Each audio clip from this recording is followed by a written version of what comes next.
All right, guys, we're on the back side of day 6 notes. And in number 4, it says that we have a solid hemisphere. So this is the top half of the sphere, whereas in the question we just did the bottom half.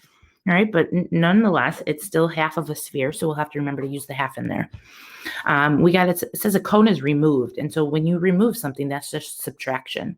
And they want us to calculate the volume of the shaded region with what's left after you remove the cone.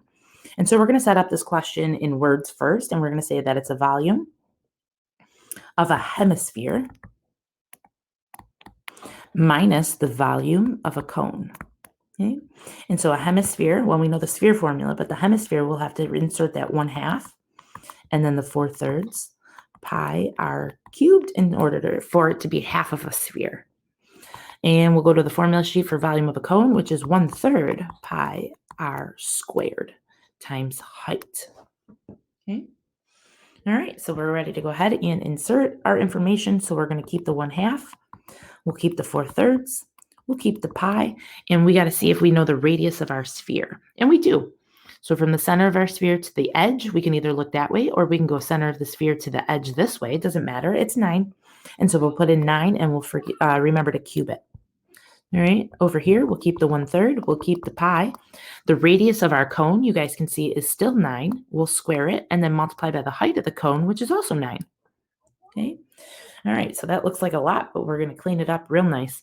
Notice that there's no rounding directions, right?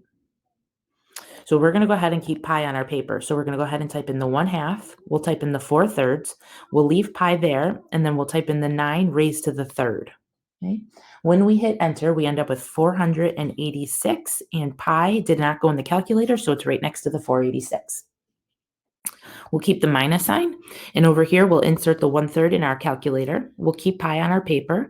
We'll type in 9 raised to the 2nd times 9. Okay. When we hit enter, we end up with 243, and there has to be a pi there because it didn't go in my calculator, and it can't just disappear. Okay. But both of those having pi makes them like terms, and I'll be able to combine them. So 486 pi minus 243 pi is 243 pi units cubed because it represents a volume. Okay. All right. Number 5. Number 5 talks about Randy's basketball is in the shape of a sphere. Okay, with a maximum circumference of 209.5 inches. So what that means to me is if Randy took a tape measure and wrapped it around the basketball where the equator of the Earth would be, right, that distance around, that circumference is 29.5 inches. Okay, we have to determine and state the volume of the basketball to the nearest cubic inch. So what we're going to go ahead and do is we're going to use that circumference formula from our reference sheet that says C equals pi d. We're going to replace C with 29.5, and that's equal to pi d. And it would be really cool if that 29.5 had a pi after it, but it doesn't. So what we're going to do is we're going to solve for the diameter by dividing by pi. All right, and so 29.5 divided by pi gives us a diameter of 9.390 ... Okay, but again, remember, we don't want a diameter, so what we're going to do is we're going to end up getting a radius from that by cutting it in half. So if I divide by 2, my radius comes out to be 4.6950 ... And again, I cannot round that because that's not my answer, because the answer to the question is what the volume of the basketball is. So since the basketball is a sphere and the volume of a sphere is 4/3 pi r cubed, and now that we have the radius, we can go ahead and keep the 4/3, keep the pi, and insert our radius of 4.69 ... and raise that to the 3rd power. Okay, because they said nearest, everything's going to go in. So we'll type in 4/3 in parentheses times pi times this long decimal of 4.6950, blah, blah, blah. And don't forget to raise it to the 3rd power. And when you have it all in your calculator and you hit enter, you end up with a volume of 433.5259 ... Since they said nearest cubic inch, we're going to go ahead and say that this 3 is the spot that we want rounded. We'll look next door, and that's going to round it up.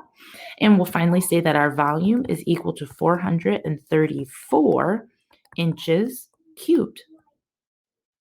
And there's the volume of our basketball. Okay.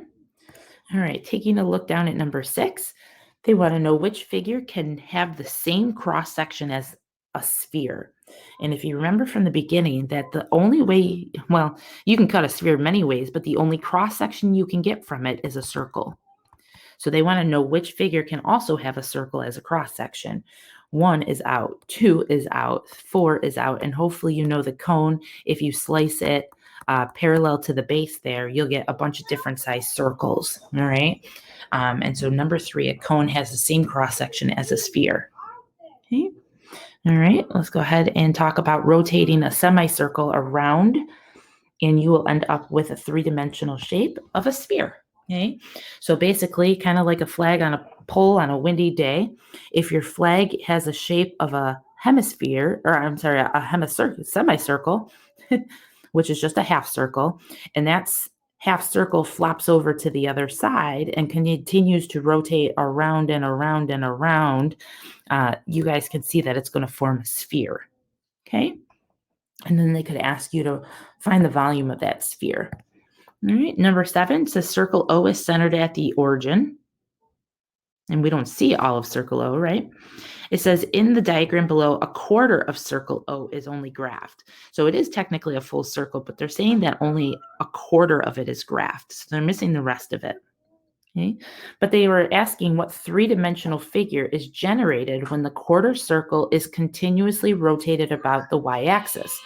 And this here is our y-axis. So what we have to envision is that this little quarter part of our circle is the only part of our flag here. Okay, and that if that flops over the y-axis, it would look like this. And if it continues to rotate around, we end up with this 3-dimensional shape called a hemisphere. Or a half sphere, right? But they call it a hemisphere. All right, and then they could ask us to find the volume of it if they gave us some dimensions in there, but they didn't. All right, I will see you guys on Unit 10, Day 1 notes for our next video.